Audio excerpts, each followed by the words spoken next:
Right about now, all that's left is a leaked device being reviewed by somebody, Google, like what's taking you so long? Because we have some new renders that sort of confirm a ton of information on the upcoming Pixel 6, including differences. It looks like we could be getting a new MacBook Pro very soon, and we have a sneak peek and the leaks are kind of really good. And if you're wondering why the 11-inch iPad Pro doesn't have a mini LED display, it's like 2014 Apple all over again. I'm Jaime Rivera, and what do you know? I mean, it's Friday, but not for me. Expect more content over the weekend. This is Pocketnow Daily.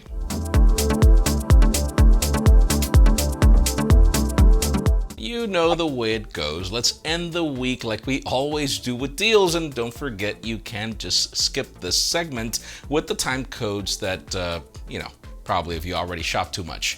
Now, if you're looking for a new Mac, Amazon has you covered. You can currently get the M1 MacBook Pro that I use for $100 off, leaving the 512 gigs of storage model for $13.99. Now, if you want a desktop, the M1 Mac Mini is $70 off, leaving the 512 gigs model for $829. Now, sticking to both Amazon and Cupertino, the Apple Watch Series 6 is available for $70 off, leaving the base red variant for $329. Now, moving on to B&H, they have the Galaxy S21 5G for $50 off, leaving it at $800 with a free shipping included.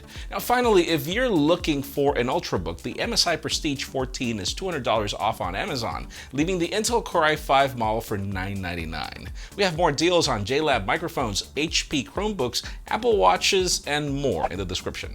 Now let's move the spotlight onto smartphone shipments for Q1 and pretty much onto Apple, as they're simply dominating. This information from Counterpoint shows us that Cupertino takes 6 of the 10 smartphones by revenue and 4 of the 10 smartphones by volume. Focusing on volume, the iPhone 12 sits at the top with 5% of the market, with the 12 Pro Max and the 12 Pro following at 4 and 3% respectively, and then the iPhone 11 follows at 2%. The rest of the chart sees the Redmi 9 series and some Galaxy A's. When it comes to revenue, the top 4 is roughly the same, but in this chart, the S21 series joins in number 5 and 7 and even 9. We also see the Mate 40 Pro with 2% and the iPhone SE at the bottom with 1%. Now, according to the report, global smartphone revenue crossed the 100 billion mark in Q1, with the 12 Pro Max being the best seller in the United States and the S21 Ultra in Europe. We'll see if Samsung gains more traction for Q2, as Apple isn't releasing anything for a while that we think.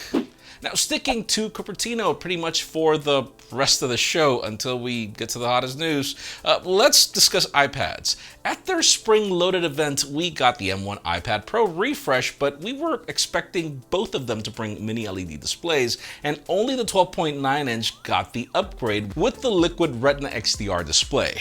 Well, my buddy Brian Tong, who as a matter of fact is who inspired me to do the Pocketnow Daily about a decade ago, had a really interesting conversation on an interview with members of the iPad product marketing and display engineering team, and they provided some answers. At one point in the conversation, Broderick mentions that the company nixed the mini LED display in the 11-inch variant to retain the thin and light appeal it brings. According to them, consumers love the powerful yet portable form factor, which is why they only added it to the 12.9-inch variant, which isn't really that portable. And if you think of it, the first 12.9-inch iPad Pro had a dramatically better display than the smaller variant that launched later. It wasn't until like 2017 that things became equal, we could say, and I highly encourage you guys to watch the entire interview, especially if you like iPads, as they provide a ton of inside information on how the process works in making them. I will also leave links to subscribe to Brian's channel, as he's now solo and more awesome than ever. So yes, it looks like we won't be getting mini LEDs on the 11-inch iPad until they manage to package them in a way that continues having it thin and light, and it is what it is. Now let's talk about Apple once again, but this time we're gonna do some connecting the dots with 2 different reports, starting with a tweet from John Prosser that teases, remember how we usually don't get hardware at WWDC? Well, according to some leaks from Luke Miani, this new hardware could be the 14-inch MacBook Pro and a Mac Mini refresh with the M1X. Luke did a recent collab with renders by Ian to show us what this new MacBook Pro could look like. From these renders, we can see the smaller bezels on the display. The touch bar is gone, and guys, we get more ports. A lot of ports. On one side, you get a single Thunderbolt along with an SD card reader and an HDMI port. And apparently you can expect 2 more Thunderbolt ports and a MagSafe charger that's smaller on the other side. Luke also claims that a variant with a mini LED display is in the pipeline but could arrive until next year.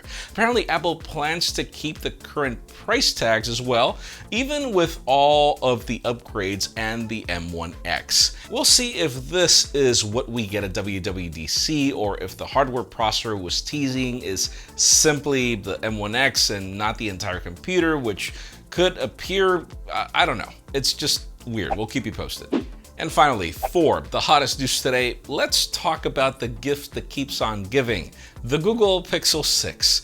And now, if only it were actually free as the leaks are before the launches. But anyways, late last week we got our first look at the device for processor, which is not at all an iterative update to the design we had before. We did take it with a grain of salt because last year the leaks fumbled around over a major design or a change and it didn't really happen. However, we now have some renders from another trusted source for both phones to match processor's renders, so it just adds extra credibility. Starting with the regular Pixel 6, these renders come from OnLeaks and 91 Mobiles, showing a 6.4-inch flat display with a punch hole in the center and somewhat noticeable bezels. At the back, we get the dual camera module, which we're not exactly sure about the specifications on these. And when it comes to the 6 Pro, these renders are from OnLeaks and Digit.in, showing a similar design to the regular 6, but with a curved 6.67-inch display and the slimmer bezel all around. On these renders, we can clearly see the camera improvements that have been rumored, including a periscopic zoom lens. Now, speaking of those cameras, some leaks hint to these bringing a 50-megapixel main sensor from Sony, a 12-megapixel wide angle, and a periscopic telephoto with 5x zoom. And when it comes to internals, we don't have much information yet. We are reportedly getting Google's in-house Whitechapel chip here, which hasn't been announced. But anyways, we're expecting it at Google I/O. But in today's question, let us know, what do you think about the possible final designs? Because I'm gonna be honest, I like it. I mean, pixels always actually look better in real life than in the renders. So I'm excited, but let us know what you think in the comments down below. Friends, again, if you want to get the news earlier, follow us on Pocketnow.com and subscribe to our channel for more videos like this one. You can also follow us on social medias. Our extended coverage happens on Instagram. Follow me on my personal handles to see me. Oh, don't worry, I'll celebrate Friday. Please give this video a thumbs up if you like what you saw. I'm Jaime Rivera. Thanks so much for watching. We'll see you next week.